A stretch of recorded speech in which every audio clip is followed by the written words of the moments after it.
The danger of being uprooted. বেশি danger আছে একটা বিশ্বাসী জোর লাগা শিকুর তো হলে উলাই গিয়ে আছে uprooted laga meaning আছে to pull a plant including its root out of the ground. Uprooted मतलब রোপণ হই গিয়ে থাকিছিলে অলরেডি উলাইছে উলাই গিয়ে তার লাগা root তলে উপর ফালে শুকি হই গিয়ে শুকা হই গিয়ে বয় আছে তোমরা লাগা লাইফে গিয়ে থাকিব পারে একটা অমেতে we have been planted so carefully ইমান ভালরা রোপণ করা লাগা আছে বলে আমি খান কি জানি uprooted हो गए कोई ऐसे नहीं बाइबल लेगा कुछ नहीं जॉन चैप्टर 15 लगा 6 से अगर अपनी मोय लोग के ना मिले कोले ना मिलाए कोले ए बाइक न होय कोले अपनी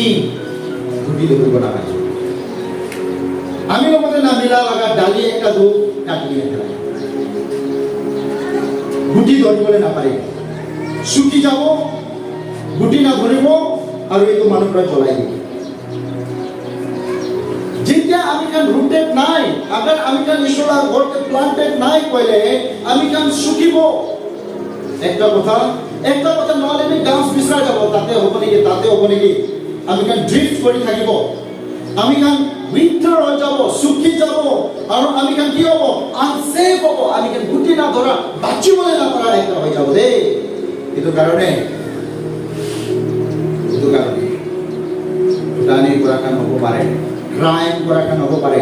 লেজি করিলে বই থাকা কান হব পারে কিন্তু জীবন তো খালি uprooted আছে ক্রাইম করে গেলে বিয়া কাম দে চাই আছে বলে আপনি uprooted আছে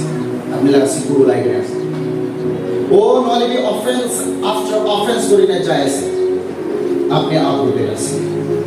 ইসলা করতে আলছি হই গেলে ওই আছে বলে আপনি uprooted আছে ফুটানি একলা পৃথিবী লাগা কথালে ফুটানি একলা করে আছে বলে you are a uprooted person अगर इन्हें कासी कोई से बोले मकान पता हो जाता लास्ट चैलेंजिंग वर्ड एक तरह के से stay connected ईश्वर लोगों दे मिलाई ने थी even when it's hard हो पारे दुख लगा हमें अपने चलेगा किले माने ना उन्हीं भी growth required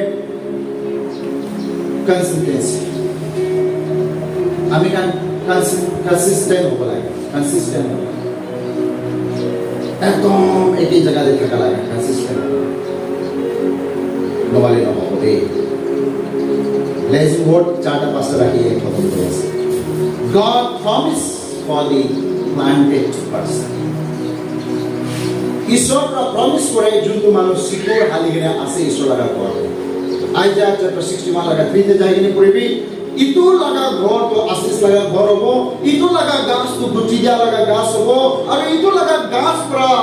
ইটো লাগা ফ্যামিলি প্রা ঈশ্বর মহিমা করব কইছে রে সাম 61 লাগা 3 আপনি লাগা লাইফ কে ঈশ্বর ব্লেসিং করবে বানাছে আপনি যেটা ব্লেসিং হবো আপনি আরো কে ব্লেসিং করব কিন্তু সিজন দে বেশি মানু লাগা ভর দে আমি কা লাগা বিশ্বাসী লাগা বেশি ভর দে তাইখান লাগা ঘর দে ভাল করা ফ্রুট ট্রি খান রোপণ করার কারণে ম্যাঙ্গো লাগা ট্রি খান লিচি লাগা ট্রি খান আরো লাইক লেমন লাগা ট্রি খান রোপণ করার কারণে নলে লাউ কুমড়া লাগা গাছ রোপণ করার কারণে সাবিদে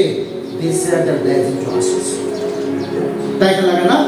ঘর খেতিতে কোলা লাগা ব্লেসিং মই কান গেলি শেয়ার করেছে কিমান ব্লেসড হইছে ওয়াও কিমান টেস্টি তাই লাগা তো কিমান টেস্টি ইমান ভাল মিঠা when you are planted in God's house you will be a channel of blessing for others যদি আপনি ঈশ্বরের ঘর দে রোপণ করা একটা বিশ্বাসী আছে বলে আপনি সদায় মানুষ কারণে ব্লেসিং লাগা সোর্স হয়ে থাকিব প্রেজ দ্য লর্ড এই কারণে আইবি চেক কৰিব পাঁচটা পয়েন্টে আমি চেক কৰিব number 1 to be planted in the house of God means commitment হব লাগে লোকাল চার্চ উপরে লোকাল চার্চ একটা উপরে কমিটমেন্ট হব লাগে big commitment to your local church. Number 2, growing in your spiritual life. Atma laga jiban de boribo lage using your gift and talent. Ishora kotha ke lage. Number 3, serving with your gift. ঈশ্বৰ লগা সেৱা কৰিবে তাই লাগে গীত কৰিবে enduring through challenges দুখ আৰু কষ্ট আহিবি না হিলি কেনে জিতি যাই যাব অন্তৰে যোনটো কথা কৈছি তো ৰাখি দিয়া আছে you will be flourished you will flourish when you are planted আপনি রোপণ করা একটা বিশ্বাসী আছে আশিস লাগা বিশ্বাসী আপনি রোপণ করা একটা বিশ্বাসী আছে আর রোপণ করা ব্লেসিং কে রিসিভ করে আছে আইয়া মেন সব মিলিয়ে প্রার্থনা করি